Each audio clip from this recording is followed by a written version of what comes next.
Hello. Wave hello, Jordan. I'm going to do this. Here we go. Okay. Where does yesterday's future, which is already here, meet today's future, which is about to happen, and tomorrow's future, which could be just minutes Pretending away? I'm wearing a watch. Welcome to Technology Revolution, the future of now, where host Bonnie D. Graham asks savvy futurists for their predictions about the tech-driven trends that are shaping our future right now. Here's your host, who will take us into the future of now, Bonnie D. Graham. Thank you very much to the voice that gets me on the air. I'm Bonnie D. Happy to be here. We are live streaming on LinkedIn. Hello, LinkedIn. Everybody wave hello. Hello, Facebook times two. And hello, Hello. YouTube. This is Technology Revolution. And have I got a special show for all of you. I don't know how many live viewers or listeners we have, but this is special. You're going to want to watch this on demand because you're going to want to play it over and over and over again. So, what's special about this is we're going to have a live poetry reading because the topic today, every week I do the future of an industry, a business niche, a global trend, a creative genre where we're getting super creative today. It's the future of poets. I didn't say poetry, I said poets and AI. We're not talking about the writing. Last week I did the future of techno thrillers and AI. We talked about how they use AI for marketing, for formatting, for research, but not for writing. The week before it was novelists. Today it's poets. So let me get started, and I'm going to do a special introduction for my guests, and then we'll go into our live reading, and let's see what happens. So welcome to Technology Revolution, the future of now, where AI meets innovation. We'll explore the how. Bonnie D on her Scarlett Mic is leading the way. The future of poets and AI is our theme today. And to my poets, this is not poetry. This is just a rhyming intro. Be very careful about that. Bob Gossom, wave hello. Cheryl Michie, wave hello. Trevor Harrison, wave hello. Poets 3 will predict AI helping research and formats for true clarity. Their on-air poetry reading will transport us far. I have some of my own poems too. Human poets showing how versatile they are. So I'm going to read a special gift to each of you. Bob, you're first, and I hope you enjoy this. Born in San Diego to a Navy family's tide, Bob moved often, horizons opening wide. From Walter Farley's pages to science fiction's flame, books became portals that quietly called Bob's name. In Annapolis classrooms, Whitman's voice rang clear. The beats and the classics drew language near. Bob wrote his first true poem in his high school days and found in the written word a lifelong blaze. From film sets to fatherhood, from software to stage, Bob's carried his craft through every stage and age. His The Human Equation earns voice and stage acclaim, versified in performance as his poetry fills the frame. Bob, I hope you enjoyed that. That was wonderful. Thank you so much. You're very welcome. And now a newcomer. I know Bob from my Cool Do show, and I know Trevor, and we'll get to you. So Cheryl Michie is next, and she spells her last name Michie, but I was corrected. It's Mickey, so happy to meet you. From southern Indiana to Wisconsin's wide sky, Cheryl's Midwestern roots run deep and steady by. Community and family shaped her early view. Connection and care infused all she would do. A daughter, a sister, a mother of grace, grandmother of 10, love filling her space. Through higher ed studies and an MFA's art, story and scholarship both shaped Cheryl's heart. In acrylics and color, in texture and light, Cheryl paints what reflection reveals in her sight. Now guiding online learners with access and equity's call, ensuring education can open doors for all. Cheryl, I hope you enjoyed that. Thank you. You're welcome. You're very welcome. You have such a sweet voice. And Trevor is back. Trevor, everybody knows you. You've been on my show 100 times. There we go. So this is a new introduction. From working class roots in Edmonton snow, Trevor learned early how far words could go. In his restless teens, he crossed borders wide through Canada, through Europe, and the States in his stride. A PhD in sociology then lit his flame. At Lethbridge, he taught how cultures can frame meaning in music, in politics, art, in cities and stories that mirror the heart. Writing war and other conveniences to borders unconfined, Trevor's poetry travels through place and through mind. In Safarnameh, tracing the hippies' trail span, Trevor writes the world as both witness and as man. Trevor, I hope you like that. Wow, you're just getting better all the time, Bonnie. I'll tell Sylvie. Sylvie is my colleague on this. She's my co-conspirator. So let me finish with these vision-rich poets. The future burns bright as AI supports poets with concept and research insight. From theme development to structure and flow, we'll see how AI will help you and human poets grow and grow. So I hope you all enjoyed that. My pleasure to share those gifts with you and your gifts with my audience. So let's go around the table. I'm going to ask you just for one or two sentences. Is there anything I missed in the intro? 12 lines. How could I cover a lifetime? Bob, just briefly, I'll put you on speaker view. We have so much to cover today. Bob, anything I missed that you want people to know about human equation or anything else? Just tell us. Um, the latest edition of my book actually is released this morning. That's Congratulations. the news. Congratulations. Well, tell us what's in the book. Tell us briefly. It has about 6 or 7 new poems, new layout. I don't have the cover because my copy's still in the mail, but this is the Hold it right under your previous chin. one. Perfect. Perfect. Beautiful. Look at the feet. The new cover is a little bit different, but it's been a lot of work, so good to Good. have it. Good. Well, congratulations giving birth to another book. We're And very AI's helped me publish it a lot. And we're going to talk about that when we get to the predictions. Thank you. And newcomer to the show. And by the way, thank you to Grace McCormick at Lightfinder PR for bringing Bob and introducing us to Cheryl. Cheryl, I'm putting you on speaker view. Just tell us a little more about yourself and welcome. Thank you. Yes, well, my book is still coming. My book is my thesis work for my MFA in creative writing. And so I'm still submitting poems here and there and submitting the entire collection as a book. So I'm excited to be a part of this community, part of the writing community, and I'm just happy to be able to express my ideas in the writing format.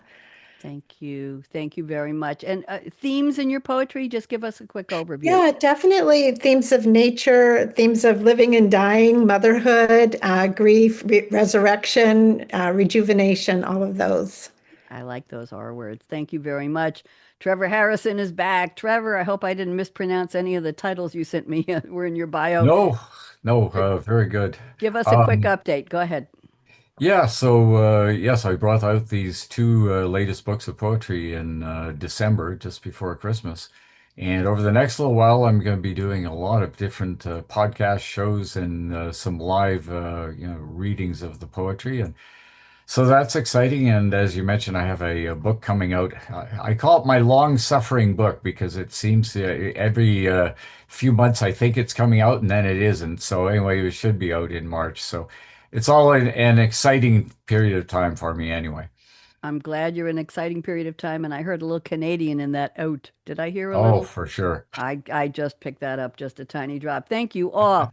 Now let's quickly go to the fictional quotes you've each sent me and just find out they're really fun. What they mean. We got two songs and we have a TV quote here. Bob is quoting Major Margaret Hot Lips Houlihan, played by the late lovely Loretta Swit. I know, Cheryl. MASH TV show. This was from season 2, episode 14, called Hot Lips and Empty Arms. It aired on December 15th, 1973. A depressed Major Houlihan reevaluates, talking about reevaluation, her life and requests a transfer from the 4077th. Oh my goodness gracious. And I have the whole scene here, but we don't have time for me to read it. So Bob, I'll read the quote. I'm not so think as you drunk I am. There you go. Bob, what does this have to do with our predictions for today, the future of poets and AI talk? Well, I don't know how much it has to do with predictions. I just love the wordplay. As a poet, a nice, wonderful play, you flip 2 words and the whole thing elevates. That's what I like about it. I was talking it over with my wife. I said, I need a quote. And she just came up with this one. And I said, that's it.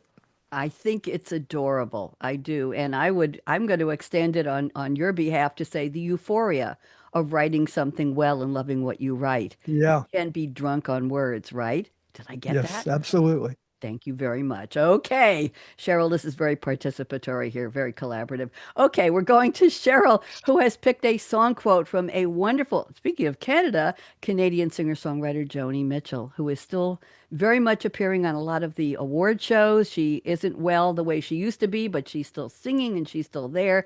The song is The Circle Game. She composed it in 1966 and released it on her talk about waiting, 1970 album Ladies of the Canyon. It's also on her 74 album Miles of Isles. It's one of her most covered songs. Buffy St. Marie did it, Tom Rush did it, but it's interesting. It shares the title of Canadian Margaret Atwood's 1964 award-winning collection of poetry, and it was written in response to the song Sugar Mountain by Neil Young, with whom Joni Mitchell attended was on the folk music circuit in the mid 1960s, and he wrote about his 19th birthday. Yeah, getting old. Here's the quote Cheryl has picked. You know I'd get to it eventually. I'm not going to sing. And the seasons, they go round and round. And the painted ponies, I'm going to cry, go up and down. We're captive on the carousel of time. Cheryl, rescue me here. I am crying. Yeah, This is not a manufacturer. I'm putting you on speaker because I wipe my eyes. Go ahead. yeah, I'll try to rescue you here, but I do think it's beautiful lyrics, and also that, I've gone through many phases and of my life, and just that, the circle game, and just things come back around. I look at my grandchildren sometimes and I think, oh, that looks like grandpa there. Like, is he back? Like, what's going on? Right? Like, just things coming and returning, and just the circle of life. I'm in love with that part of life. Just, sometimes just sitting back and just watching it all go around. I like that a lot. I will tell you on Mother's Day 2 years ago, when my son, who has a job where he travels around the world, he came to visit me on Mother's Day 2 years ago. And as he was leaving at the end of the weekend, we looked outside, and in one of the bird baths on my lawn, we saw two yellow birds, sparrows or whatever they were, finches, yellow finches. Had been here 2 years. I had never seen a yellow bird. I have a lot of birds here. My mother's favorite color was yellow, and her favorite flowers were yellow roses. And this was Mother's Day, and yellow birds showed up Mm. at my house. Sweet. And that was the circle, right?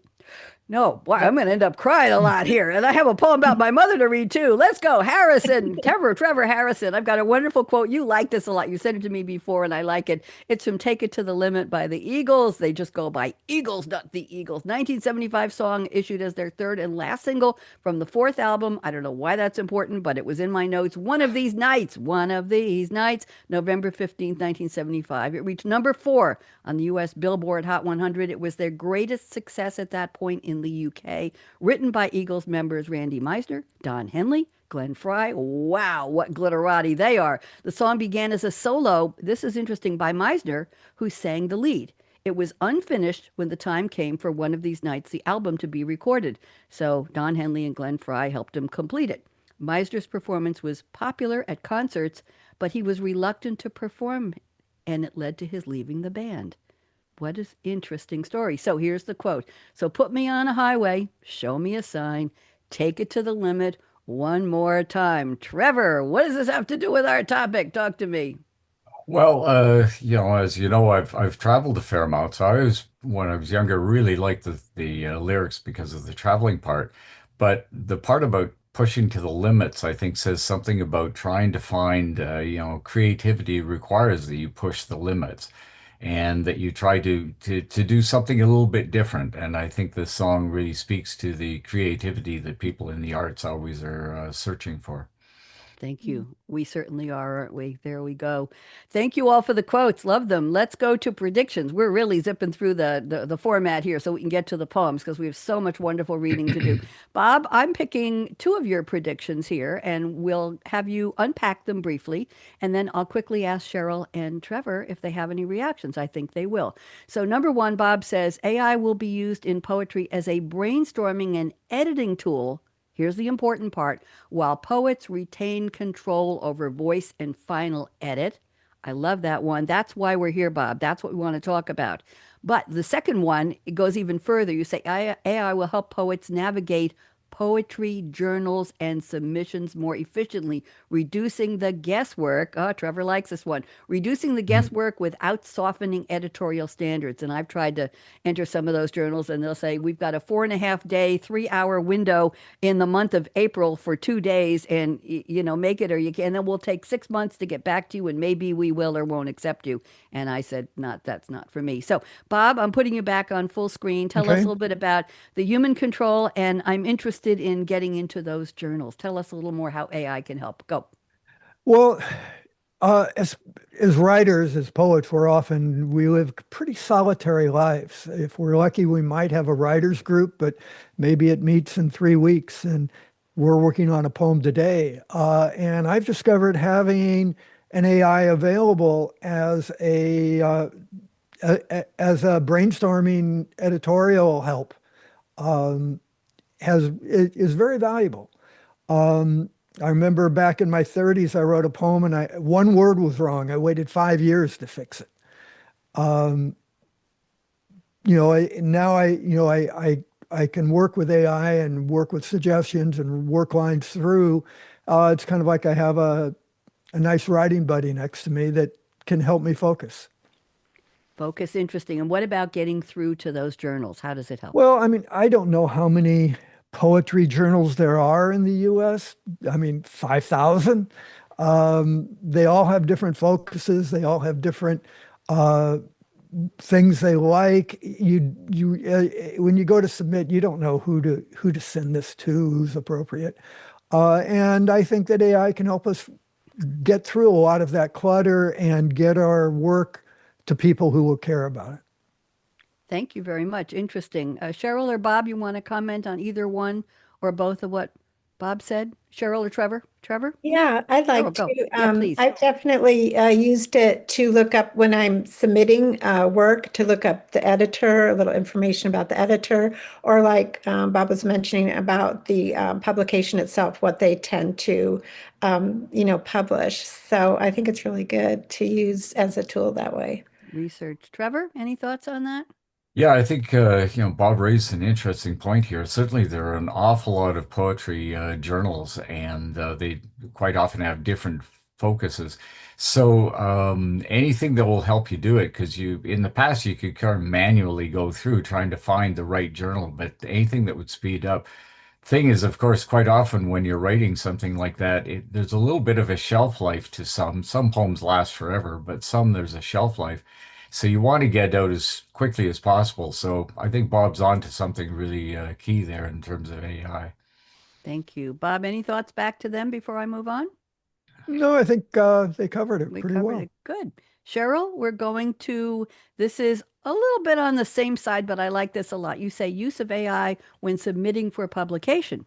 Use of AI has helped me to write cover letters and query letters you got a rise out of them. When I submit, I've used Google to better understand Buddhist funeral rites that I attended, and it has helped me with my poetry. Now, we all know that the browsers are now heavily relying on AI to drive their search engines. It's a little different than it used to be. So I'll go into Firefox or Chrome, and I'll put in a query, and it'll say thinking. I've never seen that before until recently. Thinking. That's what Sylvie, and by the way, Sylvie is my collaborator. Everybody should know. Trevor knows this. Sylvie is my AI. And Sylvie will say thinking. And I'm seeing that on the browser searches now. So Cheryl, let's do that. And then I have one more for you quickly. So Cheryl, what do you think? Sure. Well, definitely for cover letters, that helped me a lot because I just, I've always been a bit shy. And so to write about yourself or to get a good cover letter and also to make it brief, like to have, what they're requesting, if they want a brief bio or, a brief cover letter, to kind of hone it down to the key points. So I've really appreciated just sort of that, using AI as an editor. And then, yeah, looking at topics up, like if I'm writing about something, and even if it's something I've experienced, I might not know the history behind it. Or even if it's a plant I'm writing about, and I'm like, I want to know more about that plant. Where do they usually have lodge poles or whatever, some kind of plant.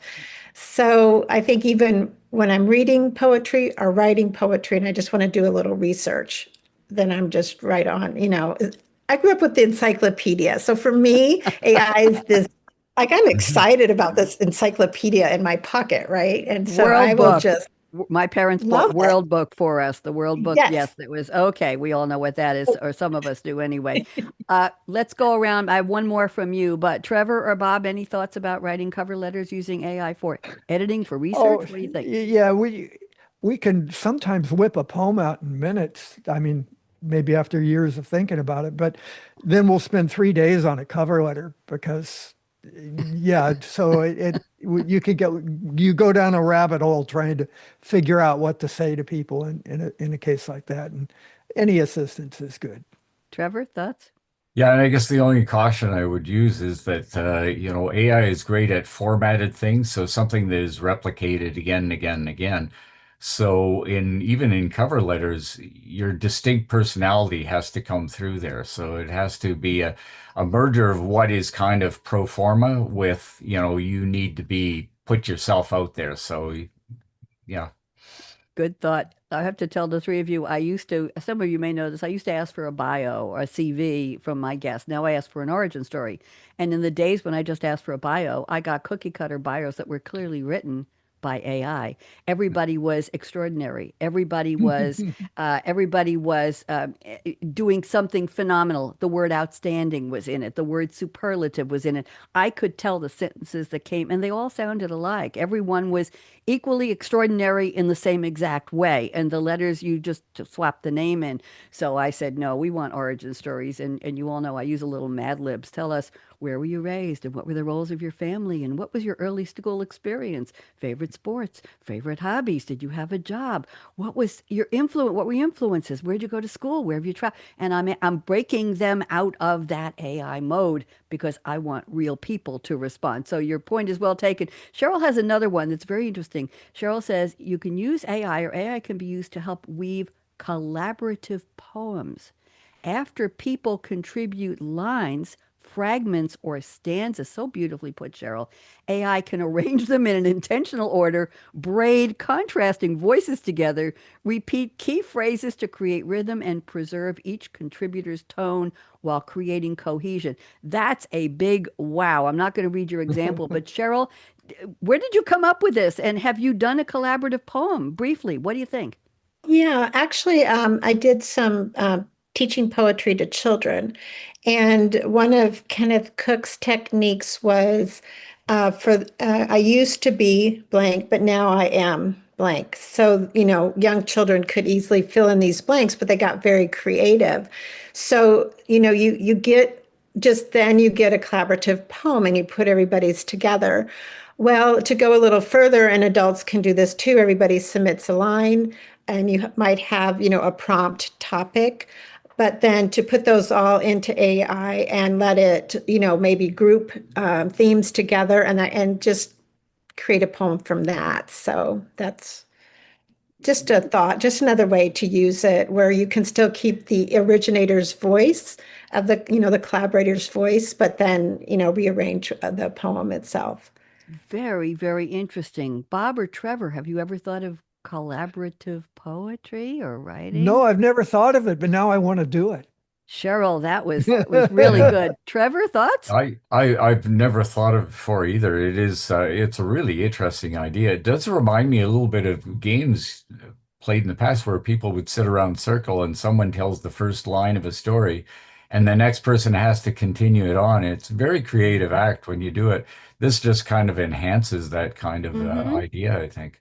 And I've met some writers on this show or one of my other shows several years ago. There, a male and female writer who had never met, and they were co-writing a novel where he'd write a chapter, and then he'd send it to her, and she would look at what the cues were, and she would take them in whatever direction she wanted to, and she wrote the next chapter. He didn't know where she was taking the characters, the plot, anything. Then she said it back to him, and he did the next one. They met on Zoom on my show for the first time face to face, which was hysterical. I can't remember their names, but I'll look them up. So, talk about collaborative. I've wanted to write a collaborative novel or a set of poetry with people, but I haven't found the right person. I'm taking applications and you don't need a cover letter. So, there we go.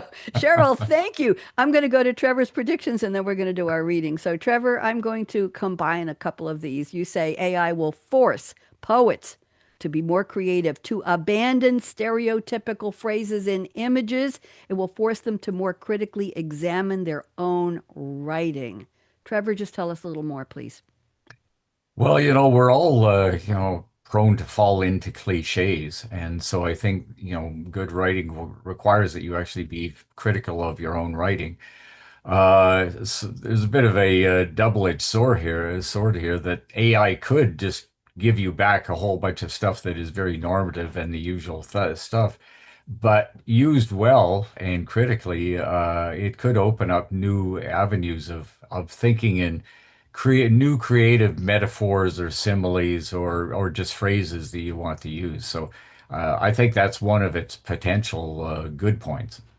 And I'm going to just expand that with another one of your predictions, and then we'll see what Bob and Cheryl have to say. You say it will help you research and quickly find past allusions in poetry or prose upon which to forge your own creative path. So that was just an extension of what you said. Cheryl, any thoughts on that? I just think that sounds very creative to just give it a chance to expand your mind. I can use that because I will fall into patterns, just to expand your vocabulary even, which is, part of what you're doing when you're writing is kind of searching for different ways to express. So I think, Well yeah, put. Bob, absolutely. Bob, thoughts? Well, yeah. One last year, I just got an idea. I dropped my work into an AI and it said, "Hey, give me a technical analysis," and it came up with things that I was doing I had no name for. And I don't know if it changed me, but it was just fascinating to read and hear, labels for what I was doing. And it made me Interesting. more aware of some of it. More aware. Mhm. I'll tell you a trick I use. I do poetry. Today is Wednesday, and I belong to the Writer's Digest poetry group. It's just a free for all, and there are maybe 20, 30 of us who participate we get a prompt from the moderator every Wednesday all year, but in April and November, we get a prompt every day. It's called the PAD Poem a Day Challenge. We're not competing with anybody, but I was writing 2 to 3 poems every single day for April and November 2023, 24, 25. Now I'm down to one a day, and I just did one this morning. But let's say I'm doing an acrostic, I'm doing a limerick, I'm doing just something, and I can't think of a word. I know that the letter C is coming to mind, and I can't think of a positive adjective or an adverb or a noun. You know what I'll do? I found a trick. I don't know if you all do this, but I'll put into the top of my search engine adjectives with C. That's it. And people have created charts of words that will pop up on the screen and you click them and you've got maybe 2 or 300 words. Or you'll say positive adjectives with T and it knows starts with T. And I'll look through and say, oh, that's the word I was looking for. Mhm. Talk about expanding vocabulary, Cheryl. I've been using this for a couple months. Just on the thought, I just put it into the search engine, and it started giving me these charts of words. I mean, people have actually formatted with hundreds of words, and then some of them are websites where they'll give you the meaning, the etymology. Very interesting. So there's probably an AI engine in there somewhere. So thank you very much. Any final thoughts on our predictions on AI helping? Anybody want to add anything? Because I'm ready. I think you're all ready. Well, yeah, Oh, I, go ahead, I Bob. have sadly said goodbye largely to my thesaurus, my constant companion for decades, Mhm. uh, with AI giving me a more flexible view Touche. into words. Mhm. Touche. Speaking of a view into words, I'm going to select this and let's see what. Oh, there it is. Oh my goodness. I should have some music for this, but I'm not going to bother. And I think, can you all see it now? Yes? Yes. Yep. Yes. Okay, we're going to do our poetry reading. We have a whole 25 minutes. I think we can do it. So, this is Technology Revolution, the Future of Poets and AI Well Versed, featuring Bob Gossom, Cheryl Michie, Trevor Harrison, and me, Bonnie D. So, this is just a little bit of what we're going to hear if we get time. And let's go to our first one. Bob Gossom, would you please read in your own voice and words prologue. Go ahead. Okay, just a quick background. A film version of my work came out, and I just got the idea to write a prologue for it in a more classic style, and I liked it, so I wrote a prologue for my new book. Here we go. A line runs through our lives, each moment linked. We follow our lines, but we travel separate, distinct. At times, our lives will cross, our paths intertwine. Though fleeting moments, these connections shine. In that brief union, a new tale unfolds. Within a soft touch, for a moment, we are bold. My words are shaped to make these touches true, to bring these lines, these moments here to you. I invite you to join with me and play your part to allow these lines to seek their mark. Perhaps we'll find together a point where we meet and share the moment, the music, the beat. Thank you, Bob. Lovely. Beautiful. Let's go to the next one. This is you too. Elusive Mysteries. Bob? Okay.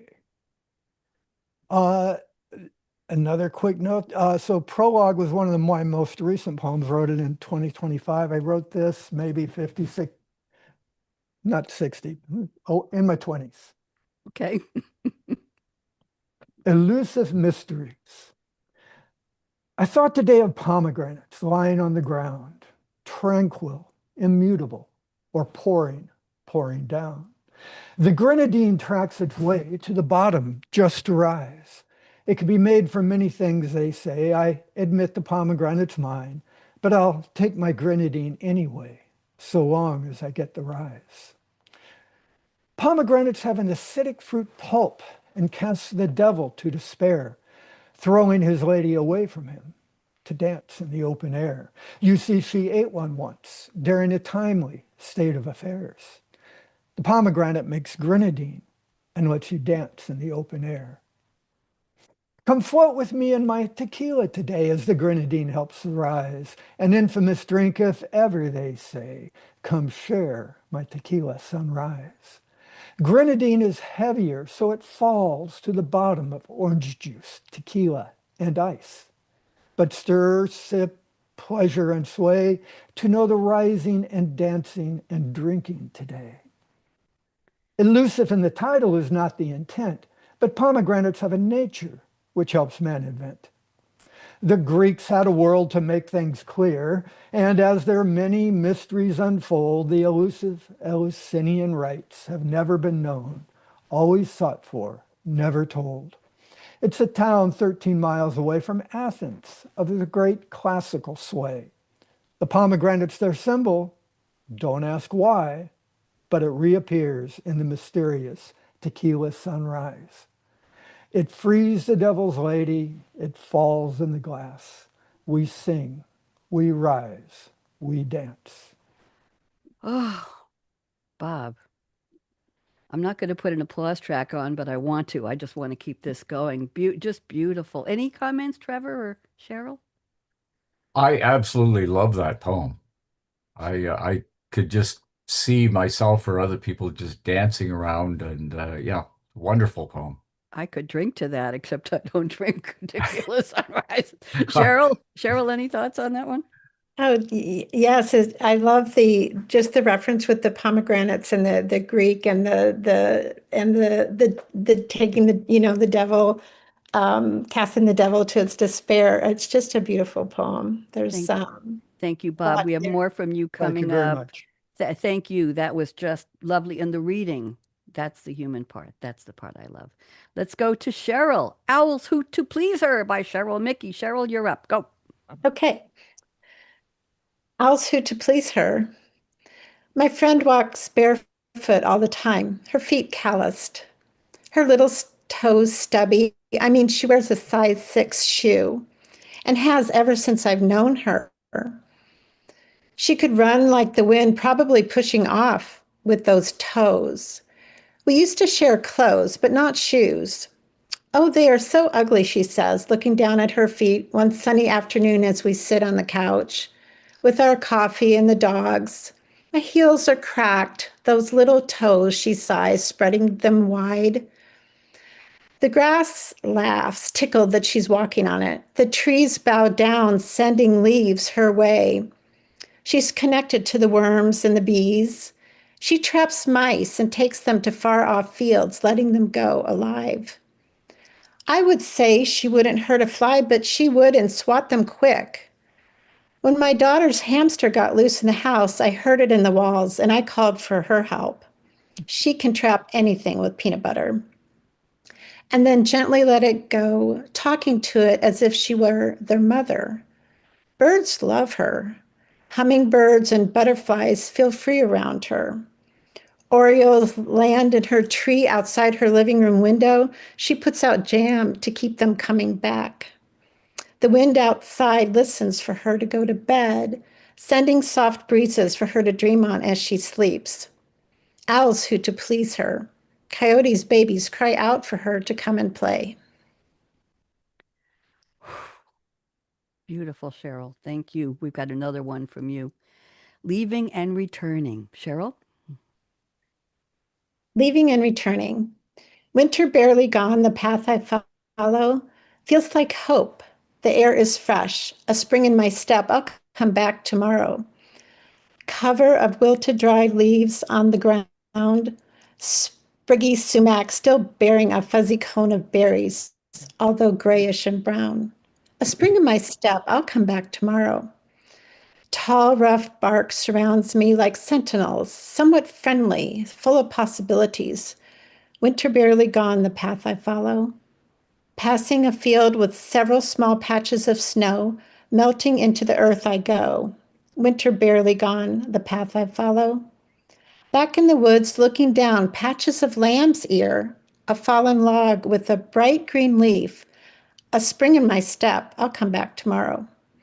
Winter barely gone, the path I follow. Those trees like buttresses for my mood. I'm thawing out and it feels good. A spring in my step. I'll come back tomorrow. Lovely, Cheryl. Trevor, thoughts? Bob, thoughts? You're all smiling. Great imagery. I really enjoyed them. Yeah, I love the transition in the first one. At the beginning, I could feel you were describing somebody you very real that you knew, and as the poem evolved, she became a little more apocryphal and a little more cosmic, and I love that transition. Thank you, Cheryl. Beautifully done. Let's go to Trevor because these are short. I picked two, and there's two on the next page. So let's go through The California Sea by Trevor and The Progeny. Trevor, you're up.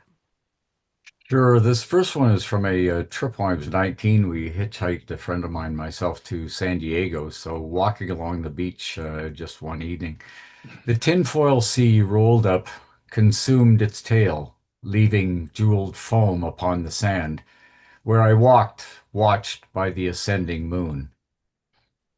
Lovely. Progeny. He shone from early on, said some, a progeny, a celestial star, a sun, a whole cosmology. He bested those in music, science, math, geometry, adept in the arts of making love, including treachery. He thrived on contradictions, the rational economy, and showed himself a master of adaptability, but met a scholar's death at last before gastronomy, quaffing only cornflakes, qua serial monogamy. Oh, well done. Let me go to your next page. Haunted and the Rock and the Sea. Trevor? Yeah, this first one is more of an introspective poem as you get older. So, haunted. Haunted by the women I knew, yet not enough, their beauty and their love, more than I knew I needed or wanted, of them haunted. Haunted by the women I hurt by what I did and did not do because I hid, my pain, my pride undaunted, my ego flaunted, and thus haunted. Haunted by the women from whom, in fickle youth, I used empty words to hide my truth. Too afraid to reveal, too stunted. In my memories now I am haunted, taunted. By all I am haunted. And finally, the rock and the sea.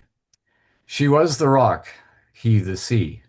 She loved the waves' encircling arms that held her warm against the dark, but feared its restless and solitary undertow, the wordless what that drew him always away. Trevor, the haunted reminds me of people I've known, of men I've dated, I think. I'm sorry, things are coming back. Well, I apologize. No, do not. It's revelatory. Bob or Cheryl, any comments you want to make before we go on? Well, my quote was talking about wordplay. That was just some wonderful wordplay in almost all of those. Cheryl? Yes, I just the reference to on the first one, that reference to the cereal, I don't know, that just kind of, made this these thoughts real. And I love Haunted and by the Rock and the Sea always. Yeah, just their love poems. And I Thank think you.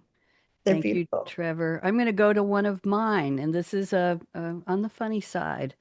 The prompt of that day a couple of years ago was write a nerve poem. So I wrote my Nerva, Minerva. You can understand where it's coming from. Medusa was a lucky girl, priestess beauty of Minerva, but she had the hots for Neptune. Kissed him in Minerva's temple, not on her forehead. The nerve! This thus unnerved mighty Minerva, who turned Medusa into a monster with hair that hissed. Cancel her salon perms. The nerve! Medusa's new power, her mere gaze turned the living into stone. That's cold. The nerve! Perseus, brave and clever, approached Medusa, but shielded his eyes to avoid hers, lopped off her head, one fell swoop. The nerve! Perseus delivered said severed head to Minerva, who proudly placed its image, pre-iPhone camera, on her Aegis shield. The nerve! Moral of this immoral tale of mere immortals? Minerva, she had some nerve. Any comments? Well, I should say my wife is actually from Newfoundland. She has no Newfoundland accent, actually. I have a better one. But one of the common expressions, and I remember my wife's mother regularly saying, "Oh, me nerves." There you go. There you go. I hope you got a smile out of it. And I have one more. This is a serious one. The scent of mom. Her first scent, I remember, was Shalimar. Shalimar is the first ambery perfume in history, L'eau de parfum Shalimar, a mythic fragrance with bergamot, iris, and vanilla notes, an intense wake with a touch of impertinence, always glowing, which embodies skin-caressing sensuality with a hint of the forbidden. Glowing like my mom, I was too young to wear it, but I saw it on her dresser and dabbed it behind each ear to practice being grown up like my mom one day. Her next scent I recall was Madame Rochat. Madame Rochat, an elegant eau de toilette for women, with floral aldehyde notes, a fragrance for confident women. Confident like my mom, years later I bought it to remind me of when she and Dad entertained friends at elegant dinner parties in our home. I still have the bottle to cherish those memories of Mom each day. Her last scent was Charlie. Charlie is the legendary Revlon perfume presented in 1973 as a floral aldehyde fragrance. It opens with aromas of lemon blossom along with hyacinth and peach. Middle notes bring rose, orris root, lily of the valley, cyclamen, and carnation to the composition, while base notes include vanilla, sandalwood, oak moss, musk, and cedar. This perfume was the Phi-Phi winner in 1974. Legendary like my mom, I bought Charlie, sprayed it on gently, and I left a little in the bottle to smell the remaining waft and remember her. I'll always have the scent of Mom every day. Mm. Yeah, that one's got me crying a little bit. That's beautiful. And the scent, I love that you have these explanations of the scent. And Thank you. yes. Thank you. Mm. Bob, any Yeah. thoughts on this? Well, yeah, scent goes right to our memories and Hmm. our emotions and our recollections of the past. So I think it touches strings in all of us. Trevor? Yeah, wonderful poem. Very moving. I think we quite often, when you think of what ticks our memory, we think of, photos, pictures, sounds, but we should not forget smells. Smells have a incredible way of pulling us back to some other memory. So They do. great poem. Thank you. Thank you. Okay, Bob, we're back to games. You're up. Go. Ah, give me just a moment. Okay. Games. My Baltic house may be seedy, not up to your blue boardwalk. But since I don't charge you rent, you can judge my intent. But now you own my whole block. We play games. My redfoot twists blue. You rise with a hand on green. I counter, you lean. I wonder, are we falling? Red, and both of us are sprawling. I like the games we play. I risk moving into Europe. Then you attack my Alaska. We deploy and defend, battle and win. My surrender accepted, we pretend to be friends. Fun and game. Your pawn takes my queen. My eyes were distracted when your blouse was retracted. You've checked your way in. My defenses are fractured. No place now left to be captured. Attack games. The big blind with bullets. In the big blind with bullets, I'm dreaming of profits. But the flop is three queens in your face has a trace of when you smiled to my face and turned out everything in my pockets. High stakes in these games. You drop the first heart and I accept it discreetly. You eat the queen while smiling sweetly. But when I finesse the jack, my shins are attacked. Heart games. You scramble the scrabbles all over the board. First we hoard the letters, then you reveal, and I no longer conceal. And now it's mutual endeavor, building double letters, triple words, a whole board together. Forever games. Lovely.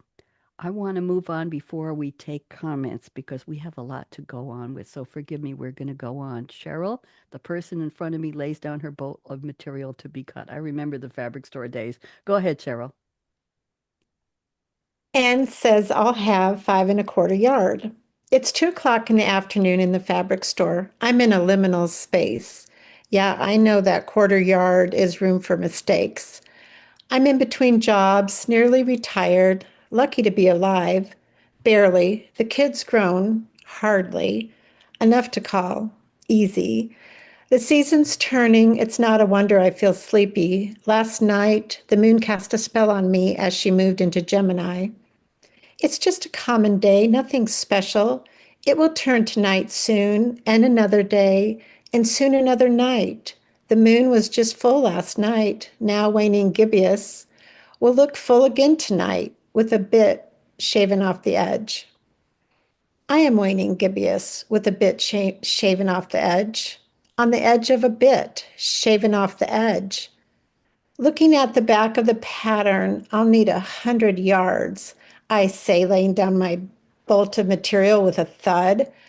I need plenty of room for mistakes, but who's counting and me not good at math? Thank you. Trevor, I love this one. Farewell to books. Go.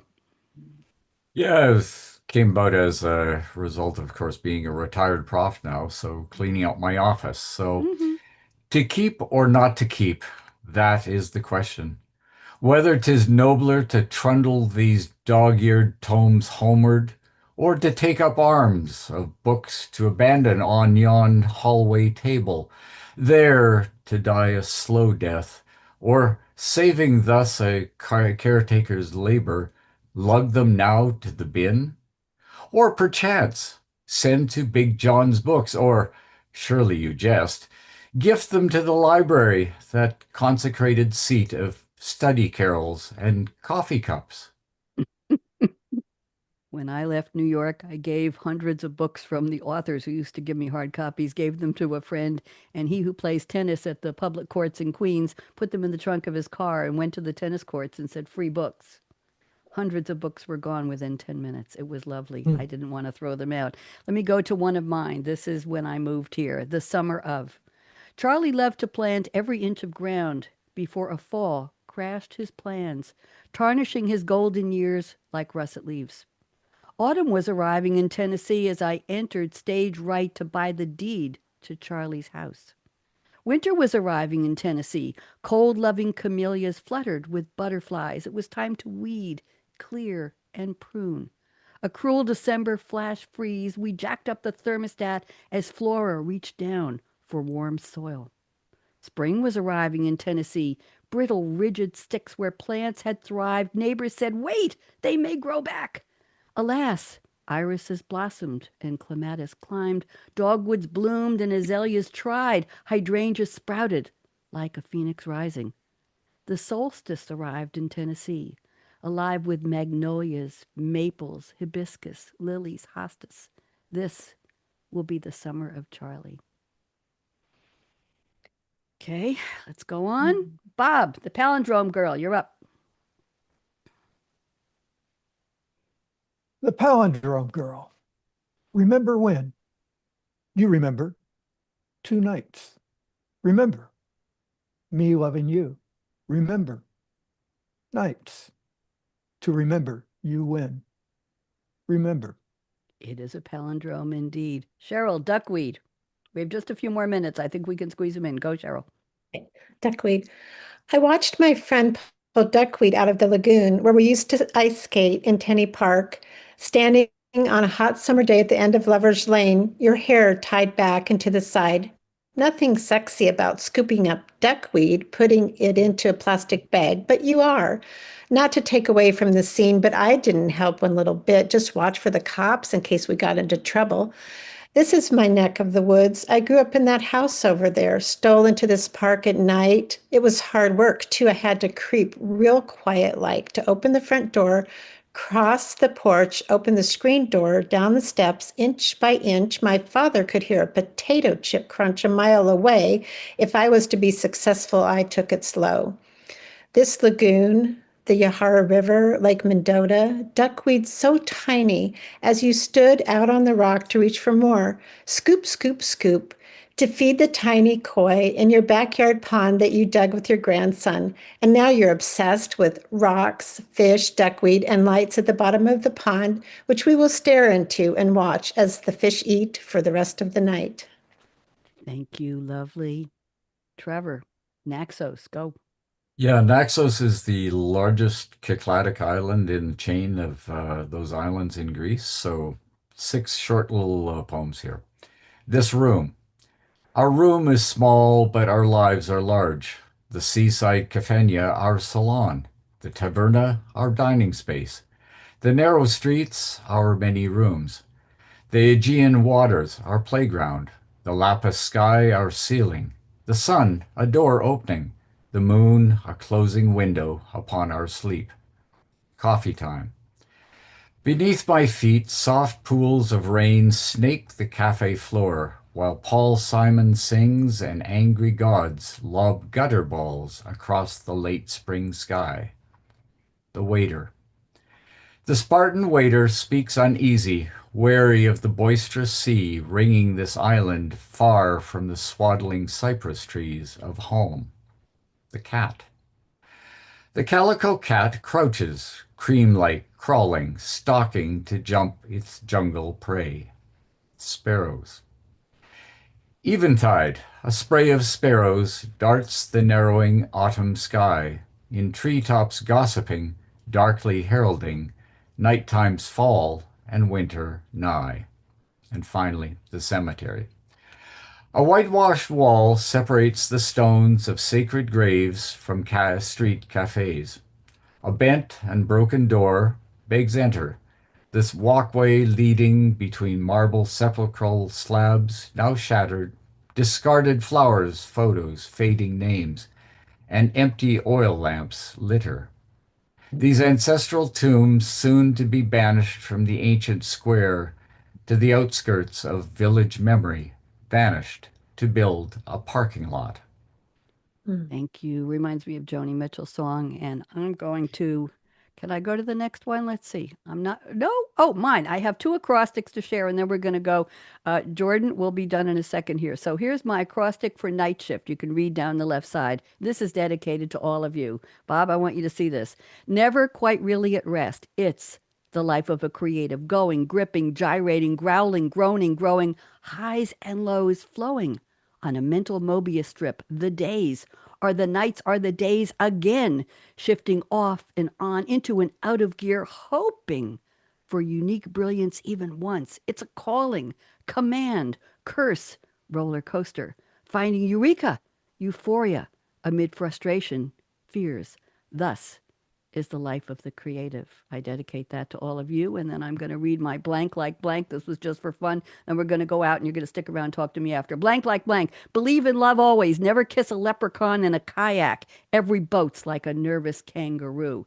There you go. I want to thank you all. I'm going to make a prediction here. And my prediction is that you're going to accept my invitation to come back and let's do this again. Cheryl, would you like to do that?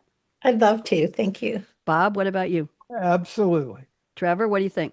Oh, you know it, Bonnie. I think we can make this a regular feature on the show. I'm going to put the music on. I don't know. I'm not sure if Jordan has left us or not, but let's put the music on. We're going to go out with the music from my new show, Say What Good News. And let's all raise a glass. Good news is there are human poets who love to read, love to think, love to write. And they've shared it with me and you here on my show. Morning coffee. Decaf, please. Scrolling. I've had enough. Same old drama. Same old feed. Flip in a dial. That's what I need. Let the bad vibes fade. Get those headlines away. Hit play. Say what? Good news. Here on Technology Revolution, we like to bring you good news too. AI can help you write, but it's not doing the writing for you. Bob Gossom, thank you. Cheryl Michie, thank you. Trevor Harrison, always delightful. I'm Bonnie Diaz. Oh, we're going to go. Everybody wave goodbye while we go out.